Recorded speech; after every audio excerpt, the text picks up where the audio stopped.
Hi friends! Welcome back to Stash Challenge 2025. We have made it through August and I'm hoping that we're all getting excited for the cooler weather showing up. It is now September, the kids are getting back into school. I've seen some leaves fall from trees.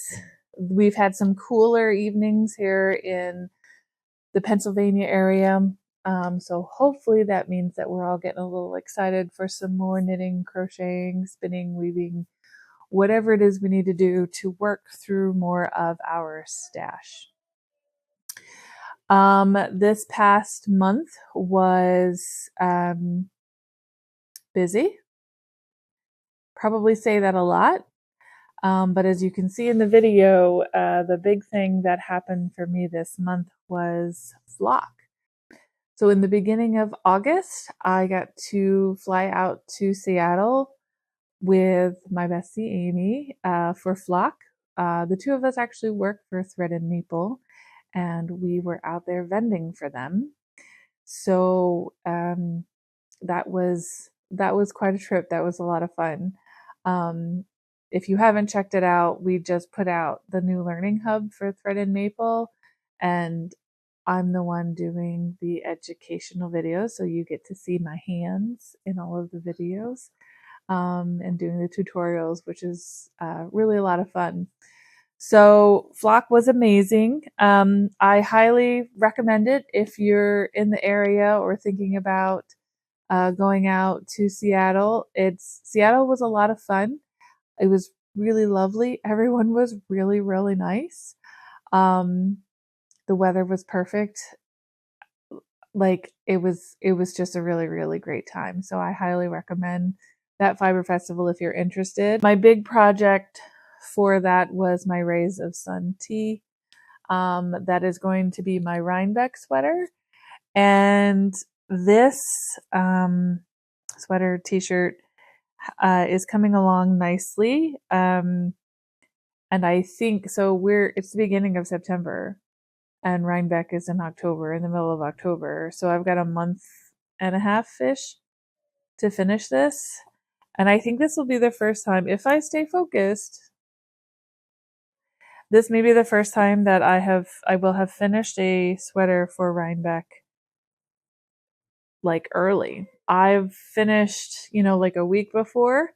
I have knitted one in the car on the way to an event. My very first Rhinebeck, I didn't understand what was happening, so I did have something that I had made like the year or two before, but that wasn't made specifically for Rhinebeck. So this is how my progress is coming. It doesn't look like much, but we're really coming along. So the sleeves are done. Everything's done. I just have to finish the body. So it is a very nice, just put it on or just grab it and go. I don't have to think about it. Now that I've already finished the sleeves and, I don't have to worry about anything else. I could just go on and on forever. I do have it in my Flock bag. I didn't get the big tote. I just got the zip up bag. And I really liked the logo this year. It was really cute. So this is a nice canvas bag. It does have a zipper. I'm not a huge fan of zippers, but I don't zip it. And when I'm using it, I usually just fold it a couple of times so nothing gets stuck on a zipper. It's a good size, and it's a good size that I can throw my sweater in there and just go. It doesn't have any pockets or handles, but it reminds me of some of my sock bags, which have handles, so I can hang it on my wrist. But I'm not going to do that with a sweater because it's heavier. So, and I wanted a bag. I did get the t-shirt. I probably should have worn it for this, but here we are. And I really like the colors that they had for the logo, although I did end up getting the like olive green t-shirt because I really like green. So there's that. So that was really fun. Highly recommend Seattle. Highly recommend Flock. What's next? So then after that we had a craft night at the Colonial Theater. I don't know if you have any, local cute theaters in your area, but if you do, you should check them out because in this area, I'm seeing a lot of these theaters kind of coordinate with the local yarn stores and doing this craft night. So the idea is that they keep the house lights on, mostly on, so you can work on your craft while you're watching the movie. I saw someone embroidering. I saw someone, I think they were doing some weaving.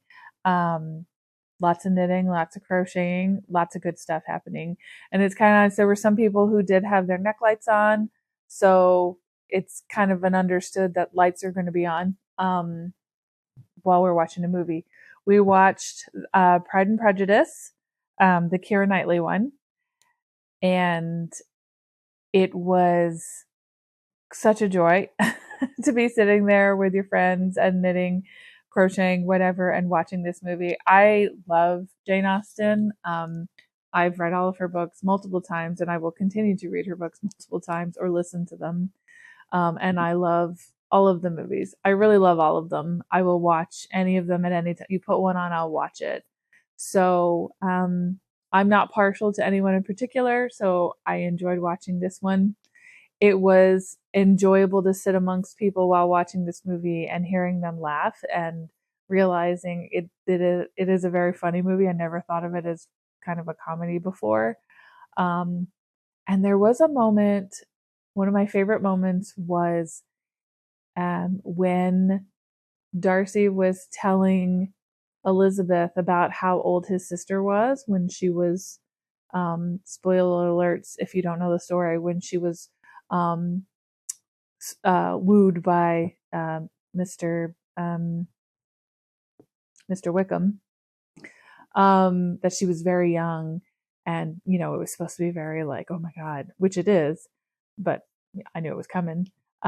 People in the theater gasped, and I had this moment of like, is this their first time watching this movie? And just like, wow, how, like, the jealousy, like, oh my god, how cool would it be for this to be my first time watching this movie, knitting in a theater with a whole bunch of other crafters, and then getting to enjoy this story together with everybody. I just thought it was fantastic. So that craft night was actually organized by Here and Now Crafts in Phoenixville. They're doing classes in the Phoenixville area of all sorts of different crafts. And she had a pop-up booth there with some fun little treats that I wanted to get almost all of the things, but I was trying to be very behaved. One of them being a Pride and Prejudice pin, and this is from Cork and Charm. There was a Pride and Prejudice bag, but I was very well behaved. I didn't get the bag. But I could not resist. Amarin from Lilac and Vine did a special colorway called Dawn Proposal, which is one of my favorite scenes of a movie. So she dyed up a special colorway of DK weight yarn, and I just think she knocks it out of the park every time. I just think these colors are just gorgeous, and looks like that scene. So I'm very excited. And of course, whenever someone asks, what are you going to do with 2 skeins of DK weight yarn? It'll probably be a Sophie shawl. I don't have one yet. I haven't made one yet. I probably have lots of yarn that I could do that with, but 2 skeins of DK weight, we'll see what I end up making with it. One of my few yarn purchases, actually, and that's funny, 2 of my yarn purchases now have been from Lilac and Vine this year. So I think I like her yarn. If you are in the area and you want to check out the next movie, they're doing The Craft on October 2nd. Already have my ticket. Very excited. And I hope it's something that they keep doing. And if your area isn't doing these craft nights, you might be able to reach out to them. The theaters seem very excited and happy to do something that people are interested in. So that's just a suggestion. And then my last big event in August, it's like the month of knitting events for me. I did take a class at Forever Yarn up in Doylestown with Serena from Ozuko Knits. She has the Kho'i hat, and there is a vest and a sweater, and it's a V-neck sweater, and it's got the patches in it. You should go check her out. Link will be down in the description. I really like her patterns. I really like her sense of color and style. And she was a lovely, lovely instructor. I haven't been on that side of the table in a while, as I'm a knitting instructor. So it was fun to be a student, although it was hard to turn teacher off, because when the person right next to you keeps asking questions of you and the teacher is busy, if I know the answer, I was going to help. So I was trying to, if I didn't know the answer, I didn't help. But she was just an amazing teacher and just so patient with everyone, because we were learning in Tarja in the round. And I have found intarsia very difficult. Just trying to get it right and keep it neat, and which way do I wrap the yarn, and then the concept of in the round is like absolutely not. Like I think I had just assumed I would never do intarsia in the round, which, fun fact, intarsia in the round really is just intarsia flat. You can't really do intarsia in the round, but her technique and her way of explaining it was very, very helpful. I think when I've tried to learn it on my own, I wasn't given the right verbiage of how to visualize it. I have poor spatial awareness, so I need a lot of help. And she just got it, and it clicked in my brain. So I was thankful for that, because this is one of the knitting techniques that I haven't quite mastered yet. So this is how my Kho'i hat looks. And I think I'm saying it right. Kho'i is KHO''I. And this is going to be for my kid. I did ask them their color preferences and if these colors were okay, and they liked it. So I have this patch here going around kind of in the back. And then I'm to the point now where I'm going to do the brim. It's going to be a folded brim. So I'm going to be putting one more patch of orange in there. And if you are looking for inspiration for a good stash busting pattern, I think this really is. As long as you have enough for the main color, and probably even if you didn't, if you're comfortable with intarsia in the round, like you can have multiple small blocks of yarn of color in here. And she even said, and I think someone did blocks of mohair. So this is a DK weight yarn, and they just used the mohair so as part of the block, so you get that texture change, that color change, and even a gauge change, and you just keep going. So it looked really cool. So you could have a really interesting patchwork hat, I think. So if you've got DK weight yarn or any yarn really laying around that you want to try this out, I highly recommend it. So yeah, that was a lot of fun. That was a really great day, a really great class. I haven't taken a class in a while, so I'm hoping to do more of that, and learn more. I think I'm getting into my learning more era. So yeah, so that's kind of what was going on in August. And that's where my knitting is going for the most part. The Sharks and Socks make along is done, and that was a lot of fun. Even though I didn't get very far, and that's just typical for me, but we all doing our best. But here is the progress of my socks. I am doing 3-color stranded color work, and it's doing fine. It's slow going. It's a sock that unfortunately I can't take everywhere with me because of all the color work, but I like it for a nice challenge. So knitting on the sweater that's just stockinette stitching around forever can get boring. So I can pull this out if I need a little bit of a challenge. I'm really enjoying how the colors are coming out, even though it's 3-stranded color work. It's all right. We'll get through that. So with that make along done, I was inspired by spooky season and a friend, Sharon, with a new challenge for everyone for starting the beginning of September, going through the end of October, October 31st. And I thought I was being clever. And I'm going to have the image come up. I'll have the image come up now. That we're going to do a Rip That Whip challenge, September through October. And my inspiration here was, at first, my inspiration for me was that I was talking to my mother about a sweater that I'm making for her.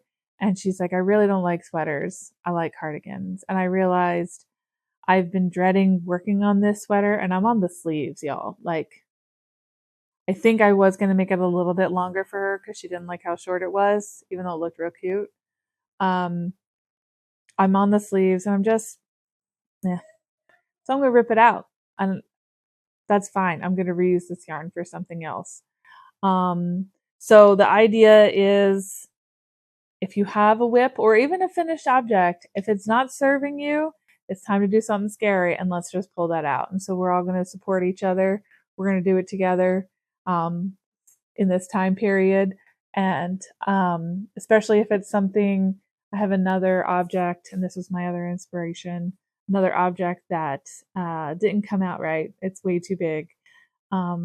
It's the rocket tee, and I've used it in lessons to teach people, and I'll probably use it one last time this September for a class I'm teaching on gauge. And then after that, it's coming out. I'm going to fix it. I'd like to have it to wear next year. So if it's not serving you, let's just rip it out. I have a couple of other things that are sitting in bags waiting for me to get to them. And I'm thinking it might be time. So we're all going to do something scary, and we're going to rip that whip. Clever, right? Let's talk about the stash challenge. So, I forgot to write down, but I remember. So I forgot to write down what the infograph was. So let's go ahead and pop that up there then. Here's the infograph for August. In total, our heavyweight lifters, it looks like in August, did a total of 170,000. Oh, what does that say? 957, over 100, a little over 170,000 yards. Oh, there it is. 170,957 grams. Sorry, grams, not yards. Heavyweight lifters. That's 377 pounds, which is about the size of a lion. And then for our yards, 338,825 yards. That's about 192 miles. So we're moving along. There was a bit, and you'll see when we look at let's just do that. Looking at the heavyweight lifters top 10 numbers, here are heavyweight lifters, our top 10 scoreboard. Congratulations to everybody for getting those grams in. And then in the long distance runners, here's our scoreboard for our top 10 long distance runners. And someone messaged me that they had they put a 0 in the wrong place. So the scoreboard for the yards may look a little different from last month. Someone jumped quite a bit back down. Stuff happens. We're real professional around here, so it's okay. But we are still kind of low in our numbers. So we're still diving down. We haven't quite arched back up. I'm curious if that's going to happen. They keep saying that as the weather changes. August was still pretty hot. The last couple of weeks it started to cool down, and hopefully with that we'll get some more making going and getting some more of our stash used up. Okay. I think that's it for now. Thank you everyone for participating. Thank you everyone for watching. I hope you're enjoying this. And make sure that you tune in. You will probably be seeing me for the next video ripping out some sweaters. So if you enjoy seeing a good whip rip, you're going to want to check in for next month. So otherwise, happy knitting everybody, happy crocheting, happy weaving, happy spinning, happy all the things that you're doing with your stash yarn. Let's use up that stash. And I'll see you next month.